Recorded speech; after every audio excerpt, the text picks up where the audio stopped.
Welcome to the Genius Factory. Enjoy the video. In this video, I will explain how to change your Jeep Compass battery. First, gather your tools. You'll need a 10mm wrench, a battery terminal cleaner, and of course, your new battery.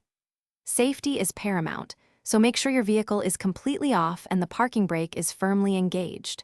Always wear protective gloves and eye protection to shield yourself from potential battery acid or electrical sparks during the process. This preparation ensures a smooth and safe replacement.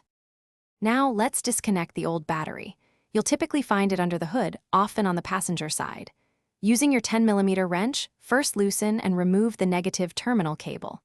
This is crucial for safety. Once the negative is off, proceed to loosen and remove the positive terminal cable. Finally, unfasten any hold-down clamps or straps that secure the battery, allowing you to carefully lift the old battery out of its tray. Be mindful of its weight. With the old battery removed, it's time for the new one. First, clean the battery tray and the terminal clamps thoroughly with a wire brush to ensure excellent electrical contact. Carefully lower your new battery into the tray, making sure it sits snugly.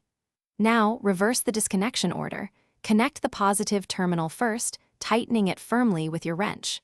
Then, connect the negative terminal, ensuring it's also very secure. Don't forget to reinstall the battery hold-down clamp to keep everything stable. You're almost done. Before closing the hood, double-check all your connections to ensure they are tight and secure. This prevents any loose connections that could cause problems. Now, start your Jeep Compass to confirm the new battery is working perfectly. Remember to dispose of your old battery responsibly. Many auto parts stores offer recycling. For added longevity, consider applying a small amount of anti-corrosion grease to the terminals. Great job! You've successfully replaced your battery. Thanks for watching. If you found this helpful, don't forget to like and subscribe.